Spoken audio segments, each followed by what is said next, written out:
और वो मोबाइल को चेक करते हुए अंदर दाखिल हो गया था। वो प्राइवेट एलिवेटर से जैसे ही अपने कैबिन वाले फ्लोर पर पहुंचा, अपने कैबिन का डोर ओपन देखकर और हैरान हुआ और खुले दरवाजे के अंदर झांकते हुए अपनी बीवी को अपने दोस्त की आगोश में देखकर उसके हाथ से गार्ड का मोबाइल नीचे गिरा था।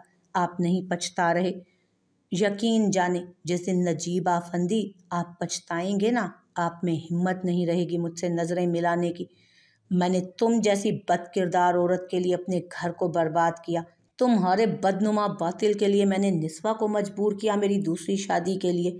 मैंने तुम्हारी जैसी औरत को बीवी बनाने के लिए अपने बेटे को पराया कर दिया, अपनी खुशियों का दुश्मन समझ लिया, मारा उसे। इसलिए वो सब किया था कि आज तुम इसलिए वो सब किया था कि आज तुम्हें अपने दोस्त के साथ ऐसे देख सकूं। नजीब को जिंदगी का सबसे बड़ा धचका उस लम्हे लगा था। नजीब आफंदी, बहुत घाटे का सौदा किया तुमने। वो उस औरत को दरगुजर करके जहीर की तरफ बढ़ा था। वो तो बेवफा थी, उसने अपना ईमान बेचने के बाद अपना जिस्म भी बेच दिया। पर तुम मेरे दोस्त, मेरे भाई जैसे थे। तुमने क्या कर दिया? इस कमरे से बाहर निकलेंगे ना तो लोगों का यकीन उठ जाएगा दोस्ती से। तुम इस कमरे से बाहर जाकर कौन बताएगा? तुम नजीब आफंदी, तुम बताओगे? लोगों में तमाशा बन जाओगे। जिस औरत को ठुकराया वो तो कामयाब हो गई और तुम अपनी नाकामी का ढंढोरा पीटोगे। नहीं मेरे दोस्त, मैं तुम्हें ऐसा नहीं करने दूंगा। वो कहते हुए हंसने लगा था और कुछ सेकंड में अम्मारा की आवाज़ भी गूंजी थी। वो दोनों उस धोखा खाए शख्स के पीछे तो हंसते थे, आज सामने हंसते हुए ज़्यादा लुत्फानंदोज हो रहे थे। मुझे परवाह नहीं, मैं अब तुम्हारा साया भी अपने घर और बच्चों पर नहीं देखना चाहता। बच्चे? तुम्हारे बच्चे? माहिर शिजा, इज इट? जहीर का गिरेबान छोड़कर नजीब ने अम्मारा की तरफ देखा था। उसकी तरफ क्या देख रहे हो? यकीन नहीं, डीएनए टेस्ट भी है, देखना चाहोगे? बेगैरत औरत, बेहया, मैं तुम्हें जान से मार डालूंगा। अम्मारा को जितनी जोर से थप्पड़ मारा था उसने, वो लहरा कर जमीन पे जा गिरी थी और नजीब ने टेबल पर पड़ी गन को जैसे ही उठाने की कोशिश की, पीछे से उसकी कमर पर एक तकलीफ हुई। वो लड़खड़ा गया था और जब अपनी शर्ट पर खून बहते देखा, उसने वो गन पकड़कर जहीर को शूट कर दिया था।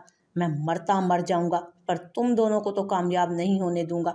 जहीर, अम्मारा चिल्लाते हुए उसकी तरफ भागी थी। इस मंजर ने नजीब आफंदी को एक ऐसा रोक दिया था, इसके लिए मैंने अपनी जन्नत अपने हाथों से उजाड़ दी। वो अम्मारा की तरफ गन करके बोला, मोहब्बत का ना सही, रिश्ते का भरम रख लेती अम्मारा, ये सोच लेती कि मैंने क्या कुछ ठुकरा दिया तुम्हें अपनाने के लिए।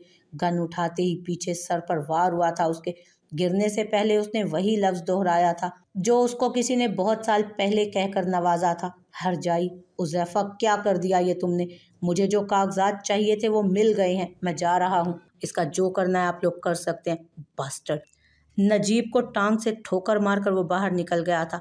अभी क्या होगा? कितना खून निकल रहा है? जहीर, इसके मर्डर की बात नहीं हुई थी हमें।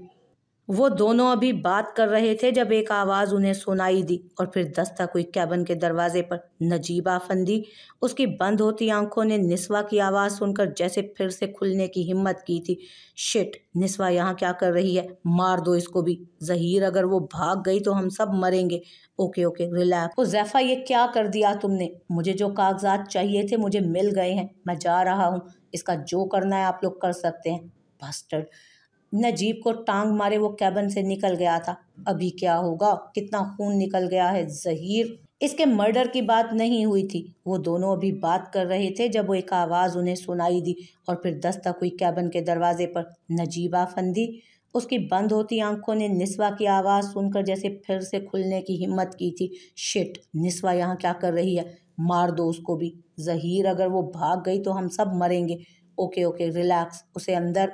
नजीब लड़खड़ाते हुए उठ गया था और जहीर को पीछे धक्का देकर दरवाजे की जानिब बढ़ा और दरवाज़ा खोलने की बजाय उसने अंदर से लॉक कर दिया था। इन लोगों के पास गन थी, हथियार थे, वो कैसे निस्वा को उनका निशाना बनने देता, जबकि ये सज़ा उसके लिए थी, कसूरवार वो था। नजीब आफंदी, चली जाओ निस्वा, मैं बिजी हूँ, उसने गुस्से से कहा था या कहने की कोशिश की थी। उसका एक हाथ अम्मारा की गर्दन पर था और दूसरे से उसने अपने जख्म से बहते खून को रोकने की कोशिश की थी। Busy my foot Najeeb Afandi, दरवाज़ा खोलो। नजीब के दर्द भरे चेहरे पर हंसी छाई थी निस्वा के गुस्से पर। कुछ आखिरी कह दो उसे नजीब। अगर तुमने अम्मारा से हाथ नहीं उठाया तो मैं गोली चला दूंगा और तुम्हारी निस्वा को क्या किसी एक तक भी आवाज़ नहीं जाएगी इसकी। अपने कोट से जब उसने गन निकाली तो नजीब निडर होकर अम्मारा को पीछे धक्का दे चुका था। मैं नहीं डरता। I hate you Najeeb. Niswa के इस जुमले ने उसके जिस्म से जैसे रूह निकाल दी हो और उसके हाथ रुके थे, पर वो गोली उसके पेट पर लग चुकी थी। I hate you Najeeb Afandi. मेरी जिंदगी की सबसे बड़ी गलती थी आपसे प्यार करना, आप पर यकीन करना। आई हेट यू। अब कोर्ट में मिलेंगे, क्योंकि मुझे आप जैसे शख्स से कोई ताल्लुक नहीं रखना। और चलते कदमों की आवाज़ पर वो घुटनों के बल गिर गया था। मुझे नहीं पता था नजीब, आखिरी वक्त में इतने तल्ख अल्फाज सुनने को मिल जाएंगे। कंधे पर टांग मारे वो उसे नीचे गिरा चुका था। अब चलो यहाँ से, अब हम बैक डोर से जाएंगे। सीसीटीवी पहले ही स्टॉप कर चुका था मैं। तुम अपनी गाड़ी को निस्वा के जाने के बाद ले जाना। जहीर, हमें इसे अस्पताल, वो मर चुका है, सांसें बंद हो रही हैं, चलो, नहीं तो तुम्हें भी इसके साथ ही भेज दूंगा पीछे। मुझे बेवफाई पसंद नहीं है। अम्मारा का हाथ पकड़े वो उसे ले गया था, पर निस्वा जो मेन गेट तक पहुंच गई थी, जाने दिल में क्या आई कि वो गुस्से से मुड़ी। आखिर अंदर कैबिन में ऐसा क्या हो रहा था जो मुझे बिजी होने का कहा? ये कैबिन और ऑफिस ही फसाद की जड़ रहा। नजीबा अफंदी, आज आपकी बेवफाई दुनिया को दिखाऊंगी और उसी सबूत पर तलाक हासिल करूंगी। वो 100 बहाने बनाकर वापस ऊपर चली गई थी, पर वो जानती थी वो दिल को तसल्ली देना चाहती थी। और उस पार जब एलिवेटर से निकली तो कैबिन का दरवाज़ा खुला हुआ था। दरवाजे से बाहर आते खून को देखकर वो पड़े हुए उस वजूद को पहचान गई। नजीब। अंदर भागते हुए गई थी वो। उसने जल्दी से नजीब को सीधा किया। जख्म पर उसका हाथ लगते ही नजीब के मुंह से आह निकली थी। नजीब, आंखें खोलो, आंखें खोले नजीब। वो कभी सांस चेक कर रही थी तो कभी नब्ज। कांपते हाथों से नजीब की जेब में हाथ डाले उसने मोबाइल फ़ोन ढूंढा था और याद आते ही एक नंबर मिलाया था।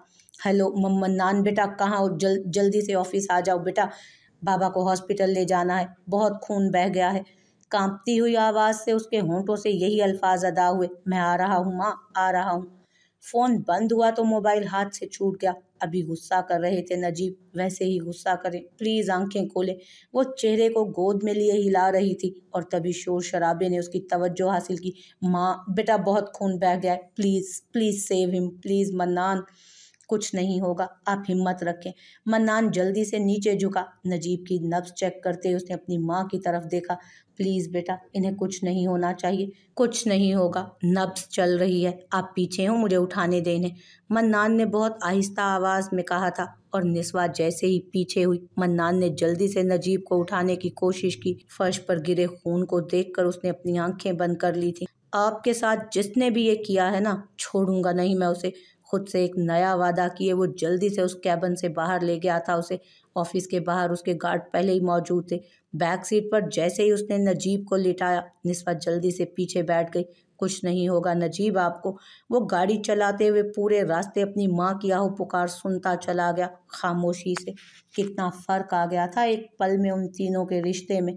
हुरब की बात सच साबित हुई थी। वो दोनों डर जाते थे। नजीब को कुछ होने का खौफ उन्हें हमा वक्त था और आज ये साबित हो गया था। मौत भी कम है आपकी सज़ा नजीब, शायद मौत आसानी से बचा ले सज़ा से। क्या आप सच में मेरी मौत? हम हॉस्पिटल पहुंच गए हैं माँ। मन्नान कब दरवाज़ा खोलकर बैक सीट पर आया, कब उसने नजीब को फिर से उठाया और वहां से ले गया। निस्वा अपने खाली हाथ देखती रह गई थी। मैंने आपकी मौत कभी नहीं मांगी थी नजीब, कभी भी नहीं। वो जल्दी से आंसू साफ किए उसने और वो भी मन्नान के पीछे अंदर भागी। मन्नान तेज कदमों से अंदर जा रहा था। नजीब को उठाए उसके गार्ड्स लोगों को पीछे कर रहे थे। 2 बार गार्ड्स ने नजीब को पकड़ने का कहा, मगर मन्नान एक नज़र गार्ड को देखता और तेज कदमों से इमरजेंसी की तरफ बढ़ता चला जाता। पीछे निस्वा जितने कदम उठा रही थी उसका चलना बोझल होता जा रहा था उसके लिए। जब नजीब के बाजू नीचे गिरे उस वक्त मन्नान के कदम ही नहीं, निस्वा के कदम भी रुके थे। नहीं, कुछ नहीं होगा मन्नान बेटा, जल्दी से उठाओ बाबा को, हिम्मत करो, इन्हें कुछ नहीं होगा। वो रोती हुई मन्नान के कंधे पर हाथ रखती। नजीब के गिरे हुए हाथ को अपने हाथों में पकड़ लिया था उसने।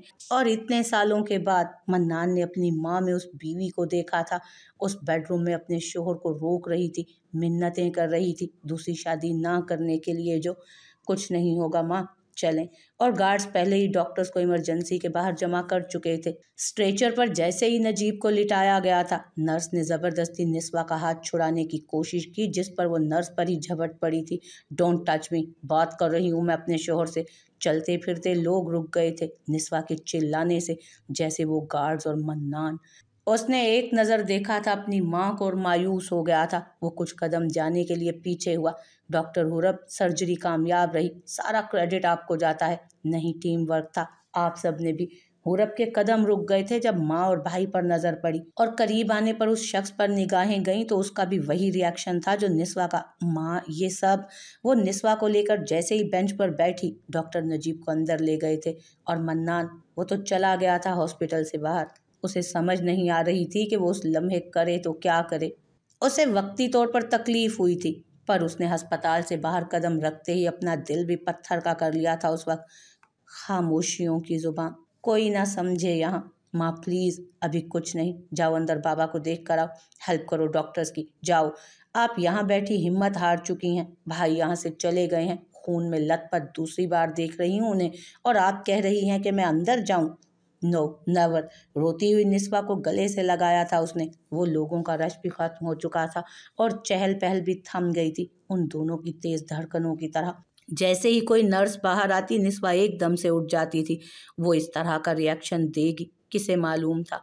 वो अपने किरदार में कभी ऐसी बौखलाहट का शिकार नहीं हुई थी, खासकर अपने बच्चों के सामने। जहां मन्नान उस रद्द अमल पर मायूस हुआ, वहीं निस्वा ने हुरब को समझकर उसे संभालने की बहुत कोशिश की थी उस वक्त। ये सब कैसे हुआ माँ? कल तक तो वो ठीक थे। इतना कहने की देर थी और निस्वा के चेहरे पर उदासी की जगह गुस्से ने ले ली, और उसने बंद मुट्ठी खोली जिसमें एक हियरिंग था। वो कोई आम नहीं, डायमंड था, और निस्वा ने ये नजीब के पास से उठाया था। पर यह बात वो अभी किसी को नहीं बताना चाहती थी। उसे अभी किसी की फिक्र नहीं थी सिवाय उस शख्स के जो अंदर बेहोश पड़ा था। मुझे कुछ नहीं मालूम बेटा, मैं तुम्हारे बाबा से कुछ ज़रूरी बात करने उनके ऑफिस गई थी, और ये सब। मामा आप प्लीज़ अभी चुप हो जाएं, आपका पूरा जिस्म कांप रहा है। देखें, अभी आप घर जाएं। हुरब बातें करती जा रही थी और निस्वा उस कमरे को देखे जा रही थी। बहू, नजीब कहाँ है? कुछ मालूम करो, पता नहीं क्यों बेचैनी हो रही है मुझे। नजीब कोई बच्चा है बेगम? जब देखो यही फिक्र रहती है आपको। सब डिनर शुरू करें। आफंदी साहब ने जैसे ही कहा तो सब ने डिनर शुरू कर दिया था। दादा जान, आपकी बात सब मानते हैं, सब समझते हैं। एक बार उस बाजारी औरत से मेरे बाबा की जान छुड़वा दें। बाजारी औरत? कौन? दादी ने पूछा था। उनके लहजे की कड़वाहट ने सब पर उनका गुस्सा आया कर दिया था। वही जिसे बाबा उठाकर बाहर ले गए थे। क्या नाम ले रहे थे? निस्वा। जी, यही नाम था। दादा जान, आप ही चुप कर जाओ माहिर, बस। क्यों मामा, मुझे बोलने दे। दादा का हुक्म तो सब मानते हैं, डैड भी। माहिर बेटा, एक काम करना, तुम यही सवाल अपने डैड से करना जब वो घर आए। वो बताएंगे तुम्हें कि वो बाजारी औरत कौन है। फिजा कुर्सी से उठ गई थी। उसने एक नज़र हकारत से अपने माँ बाप को देखा था। उन दोनों की खामोशी ने उसे और ताज दिला दिया था। कुछ चीज़ें कभी नहीं बदलेंगी दादी, इससे पहले कि कुछ बुरा हो, बच जाएं। बाजारी औरत लफ्ज़ उस औरत के साथ मंसूब नहीं होता। अम्मारा भाभी, समझा दीजिएगा अपने बेटे को। इन्हें क्या हुआ? माहिर भाई ने तो सच कहा था। शिजा ने भी उतनी हकारत से बोला था। इनके पेट पर गहरा घाव था, हमने स्टिचेस लगा दिए हैं। इन्हें 2 से 3 वेपन से घायल किया गया था, वो डॉक्टर बता रहे थे। पर निस्वा सुनने की बजाय अंदर चली गई। नजीब, किसने सोचा था उस शख्स की ये हालत उसकी पत्थर दिल बीवी को इतना मोम बना देगी। अगर नजीब आफंदी को मालूम हो जाता तो वो बहुत पहले यहाँ पहुँच जाता। नदियों को एहसास है, सागर में भी प्यास है, माना के अंधेरा है घना, किसने किया तुझको मना, तारों की शम्मा जला, सच होते सपने भी, मैंने है ऐसा सुना। आपको कुछ नहीं होगा। चेहरे से बाल पीछे किए वो बेड पर आहिस्ता से बैठ गई थी। नजीब आफंदी, सिसकियों की आवाज़ उस कमरे में गूंज उठी थी। हुरब जो रूम डोर ओपन करके अंदर आना चाहती थी, वो दरवाज़ा मुकम्मल बंद करके बाहर बैठ गई।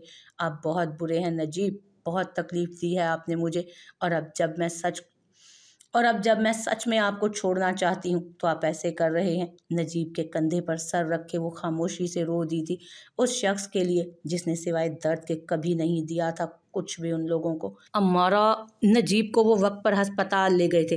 वो लोग कौन? ज़हीर। अम्मारा उस घर में जैसे ही दाखिल हुई जहाँ कुछ लोग पहले ही मौजूद थे, निस्वा और उसका बेटा मन्नान, वो लोग नजीब को एंड टाइम पर हॉस्पिटल ले गए। बच गया है वो बास्टर्ड।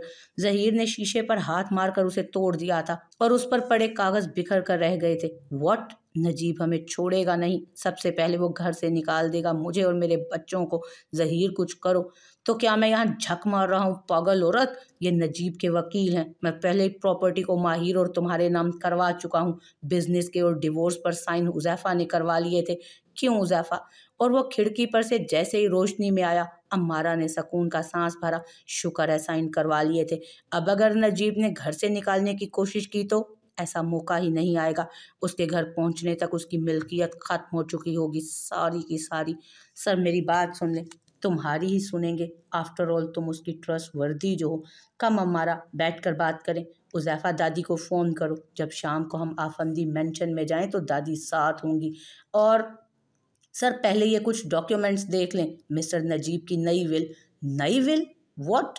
नजीब ने जो विल बनाई थी वो उसकी बीवी और बच्चों की थी। जी सर। पर क्या? वो बीवी और बच्चे जिनका विल में नाम है वो मिस निस्वा और मन्नान का था। क्या बकवास कर रहे हो? उज़ैफा ने उसका गिरेबान पकड़ लिया था एकदम से। मिस्टर नजीब आफंदी ने सिर्फ 2 विल्स बनवाई, एक मुझसे और एक अब किसी और से। जो मुझसे बनवाई थी उसमें उन्होंने अपनी जायदाद का 50% हिस्सा अपनी पहली बीवी निस्वा के नाम किया था, 40% मन्नान के। बाकी 10% में कंपनी के कुछ शेयर्स और एक प्रॉपर्टी अपनी बेटी शिजा और बेटे माहिर के नाम किए थे। और मैं? उसकी बीवी अम्मारा। अम्मारा ने चिल्लाते हुए पूछा, सॉरी मैम, आपके नाम कुछ नहीं था। और दूसरी विल सुनाओ। ज़हीर ने अम्मारा को बिठा दिया था वापस। उनकी जीत एक नाकामी में बदल चुकी थी, मुकम्मल नाकामी में। अब की विल में उन्होंने अपने बिजनेस को मन्नान के नाम कर दिया था और कंपनी का सीईओ बनाने का लेटर भी जमा करवा दिया था। और शिजा और माहिर के नाम वही 10% रहा। इस बार उन्होंने मिस निस्वा के नाम 30% करके बाकी मन्नान और हुरब के नाम कर दिया था। और ये विल उन्होंने मुझसे नहीं किसी और से बनवाई थी। मुझे शक हुआ तो मैंने ये कागजात निकलवाए। वो कागजात जैसे ही दिखाए ज़हीर ने जल्दी से खींच कर फाड़ दिए। किस्सा ख़त्म वकील, जो साइन हमने दिए हैं तुम उस पर काम करो। ये कॉपी है, असल कॉपी रजिस्टर हो चुकी है, जायदाद बिजनेस सब ट्रांसफ़र हो चुका है सर। और अब मिस्टर नजीब के नाम पर कुछ भी नहीं। मैं उन साइन शुदा कागजात का कुछ नहीं कर सकता क्योंकि अब बिजनेस वगैरह सब उन 3 नामों पर है। और एक बात और, तुम एक बार में ही क्यों नहीं बता देते कि हम तबाह बर्बाद हो चुके हैं? मिस निस्वा के साइन और परमिशन के बगैर आप दोनों बच्चों को वो 10% हिस्सा भी नहीं मिल सकता, ये भी लिखवाया गया है। अम्मारा की आंखें भर गईं। इस शख्स के पीछे इतने साल गला दिए मैंने और ये सिला मिला मुझे। ज़हीर उसी वक्त उसे गोलियां मार देते, मर जाता मनहूस वहीं पर। अम्मारा जल्दी से उठ गई वहां से। अब तुम घर जाओ और फिर हॉस्पिटल। हम उसके घर पहुंचने से पहले उसका काम तमाम कर देंगे। ऐसा ही करना होगा हमें। Come on fast move. Uzaifa तुम दादी को मना कर दो प्लीज़। डैड को भी मालूम ना हो सके कि इतने साल हम पागल बनते रहे और वो बच निकला। नजीब मेरे बच्चे। निस्वा की आंखें खुल गई थी। नजीब दादी की आवाज़ सुनकर उसने जैसे ही सर उठाने की कोशिश की, उसे कोई मजबूत गिरफ्त उठने नहीं दे रही थी। और जब आंखें उठाकर देखा तो नजीब की आंखें उस पर थीं। आप उठ गए नजीब, आप ठीक हैं? पर नजीब आफंदी की फैमिली ने उसे पीछे धकेल दिया था। उसकी वालदा, दादी और अम्मारा, उसकी बेटी शिजा जैसे ही नजीब के पास आए थे, निस्वा खामोशी से बाहर चली गई थी। कमरे के उस शीशे से वो साफ दिखाई दे रही थी। वो बेंच पर जैसे ही जाकर बैठी, पूरा वक्त नजीब की नज़रें उस पर थीं। नजीब बेटा क्या हुआ, कुछ तो बताओ। नजीब कुछ तो बताएं। और उस एक पल उसने अम्मारा की तरफ देखा। वो उसकी एक नज़र में नफरत की ताब नहीं ला पाई थी और खुद अपना हाथ पीछे कर लिया था उसने। दोबारा मुझे हाथ लगाने की कोशिश की तो हाथ तोड़ दूंगा तुम्हारे। दफा हो जाओ यहाँ से। नजीब समझ गई, इस औरत के पीछे आप ये सब कर रहे हैं ना। अम्मारा ने झूठ मूठ का रोते हुए सिंपथी कार्ड खेला था, जिसमें वो कामयाब भी हुई। जब नाहिद बेगम ने गुस्से में शीशे के आगे पर्दा कर दिया था, आप सब के सब चले जाएं यहाँ से, किसी की ज़रूरत नहीं है मुझे। उसने थकन से आंखें बंद कर ली थी। तुम सब जाओ, मैं यहीं रहूंगी। दादी ने ज़बरदस्ती सबको घर भेज दिया था। रात हो गई है बेटा, अब तुम भी घर चली जाओ। और वैसे भी अब नजीब की बीवी है उसके पास, उसके बच्चे हैं, तुम्हें यहाँ रहने की ज़रूरत नहीं है। आफंदी साहब ने जैसे ही कहा था, निस्वा भी उठ खड़ी हुई थी जाने के लिए, पर जाते जाते अम्मारा के पास से गुजरते उसकी नज़र अम्मारा के चेहरे पर गई, जहाँ उसने एक चीज़ नोट की थी, और फिर उसकी मुट्ठी और ज़ोर से बंद हो गई थी। अब वो समझ चुकी थी कि नजीब आफंदी की खामोशी के पीछे का राज, और यही वजह थी कि कुछ देर पहले पुलिस को बयान में भी कुछ नहीं बताया था उसने। मैंने जब जाना होगा मैं चली जाऊंगी, आपको फिक्रमंद होने की ज़रूरत नहीं है मिस्टर आफंदी। और वो उन सब के दरमियान से गुजरती हुई वापस वहीं जाकर बैठ गई थी। रात के 3 बज रहे थे जब निस्वा के पास से कोई बहुत खामोश होकर अंदर नजीब के रूम में चला गया था।